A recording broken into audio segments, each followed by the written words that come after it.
it has given us a stigma that we don't deserve to have. I just don't think the facts are there. I'd like to see the facts come out. They were manufacturing a story that didn't exist. Everything I've ever read about Adolph Rupp seemed to have been written by people who had no idea who Adolph Rupp was. For a man to be just the opposite of what he's been made, that's not right. They just wanted to be the first, you know, to integrate the sport. Everyone's pointing fingers at Adolph Rupp, but I think in the process we're also forgetting about the University of Kentucky and the climate here. And there was an enormous amount of pressure put on him by some of the local bigots. At the end of his life, he was progressive, and he even had affection for me. People who didn't know him went through the myth and the legend and all the rumors more than anything else, and did not go directly to people who knew Adolph. We had a lot of fun. To those of you that went down the glory road with me, my eternal thanks. Good night. His parting words of thanks tinged with sorrow. Adolph Rupp wasn't ready to leave his job as the head coach at the University of Kentucky. He was forced to do so by the school's mandatory retirement age. There's no way he could have known that his image would outlast his legacy of championship basketball. It was an image he no doubt would have hated. Rupp's family and friends find it appalling and heartbreaking. Reporters who covered his program say the story has been kept afloat by journalists who should know better. Here at the UK Basketball Museum, you're surrounded by evidence of the coaching prowess of Adolph Rupp. But through a concurrence of events, he's become known as the Darth Vader of college basketball. People who were there who knew him say it's not fair. And some facts, little known until now, would seem to back that up.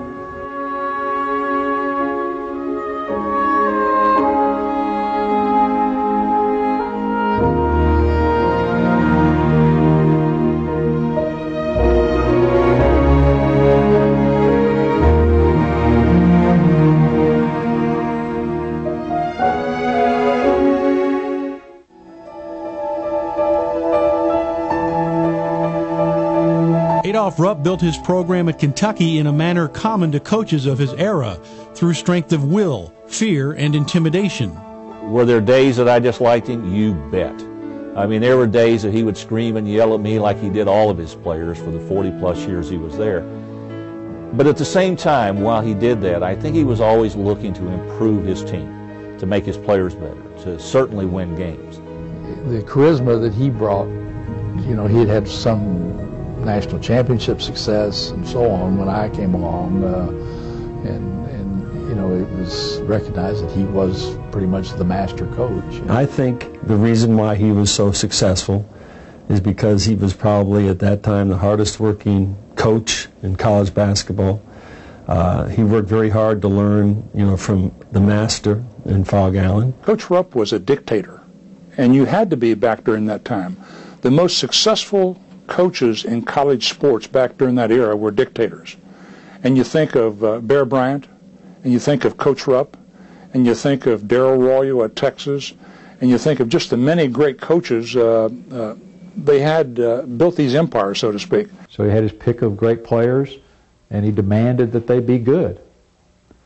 Bill Spivey once told me that Adolph wanted all of us to hate him, and he succeeded. Coach Rupp didn't have much use for anybody who couldn't help Coach Rupp. I mean, he was hard on the writers, he was hard on some of his rival coaches, and he was certainly hard on his players. It's like the quote that somebody once said about Vince Lombardi. He treated us all alike, like dogs.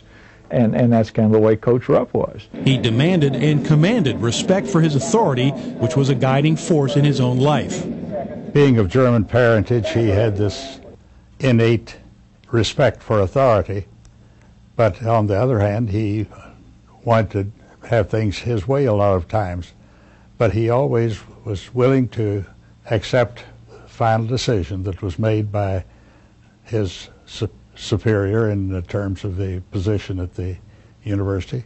I think that he gave the impression that he was didn't like you or didn't respect you, whoever you were. That was just his nature. And outside of that, when you were with him one-on-one, he was as personable and charming and and gregarious as he could be.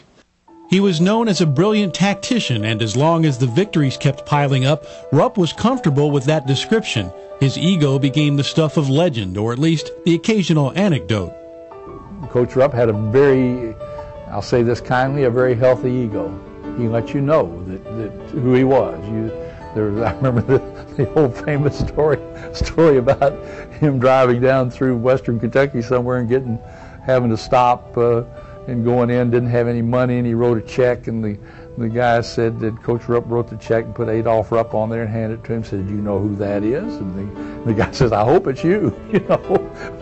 But that was the kind of ego he had. Everybody knew who he was. Rupp believed that Adolph Rupp was a great coach. You know, he believed that with everything in him, you know, and he proved it.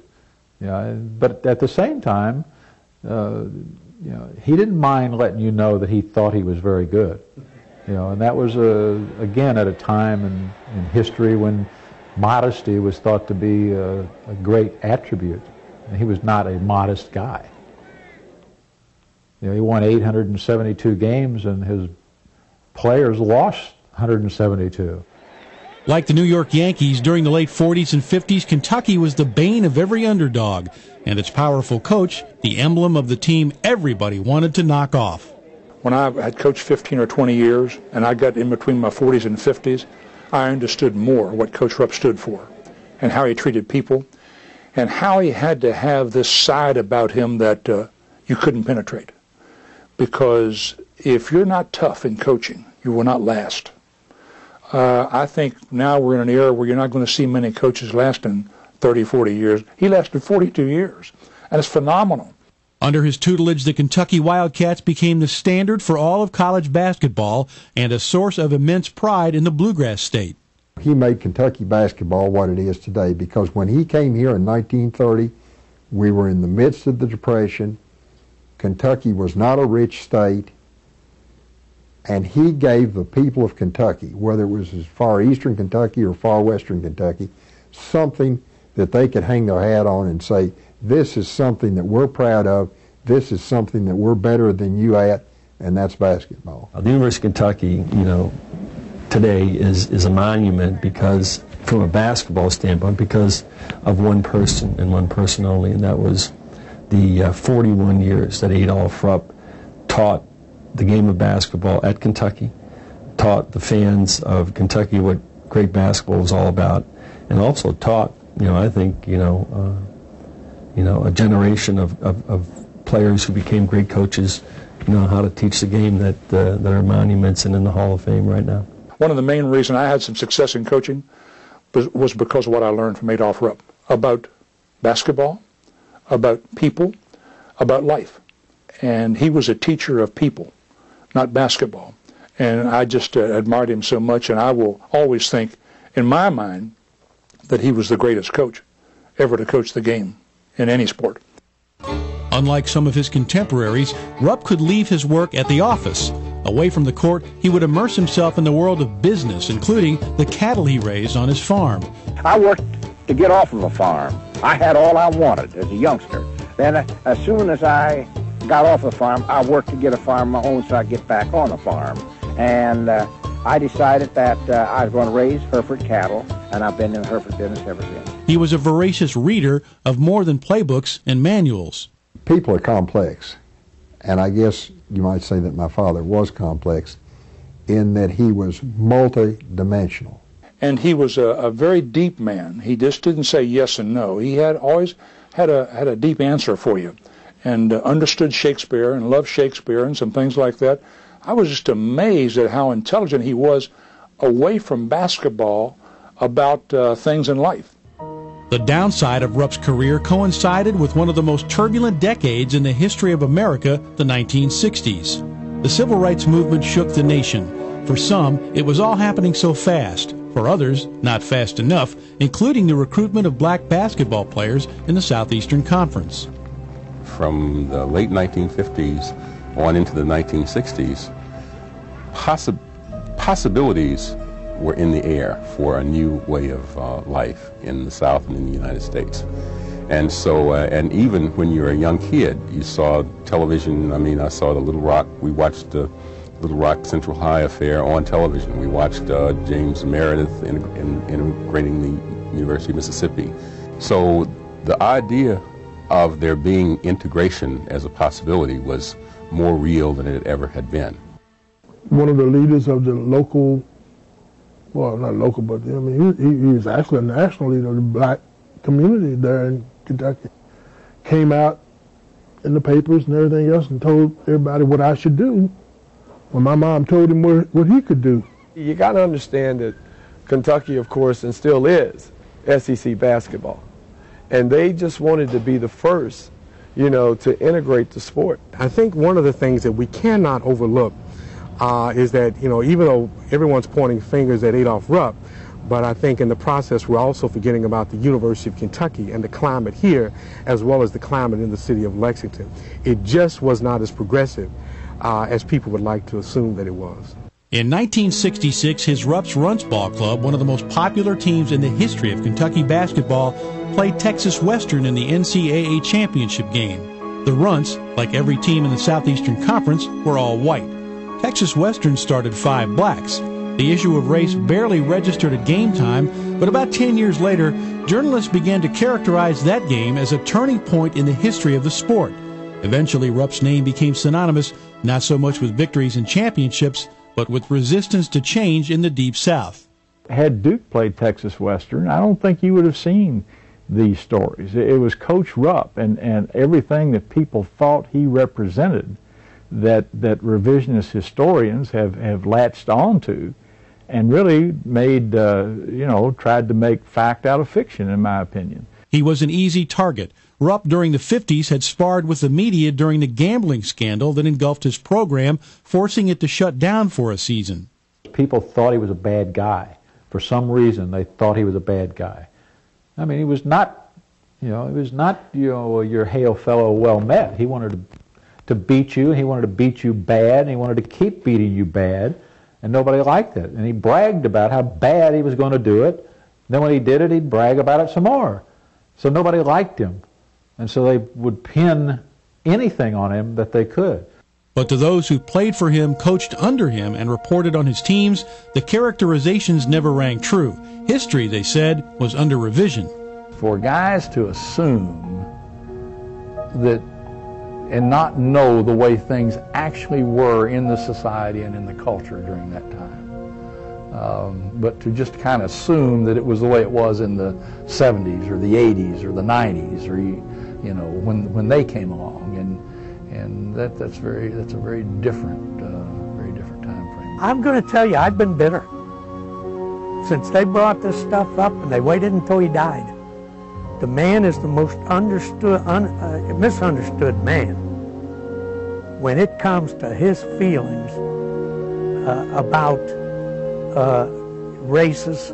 So much of what they're saying is not based on real fact, and it's based on hearsay, on their own personal points of view.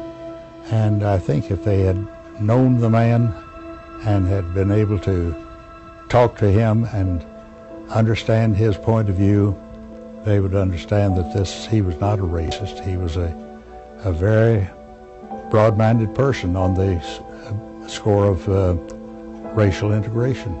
I don't think that it was Coach Rupp's decision not to have black players. And I think that if given the opportunity, there's no question.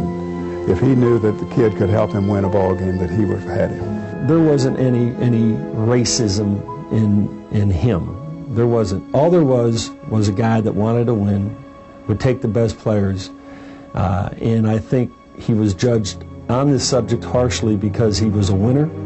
He was a bigger-than-life character. To think that he would not recruit somebody and try to bring the best talent to Kentucky, because of the color of their skin it just flies in the face of his competitiveness, for one thing. I mean, I can't imagine why. It's not the same person, that I knew. for a man to be just the opposite.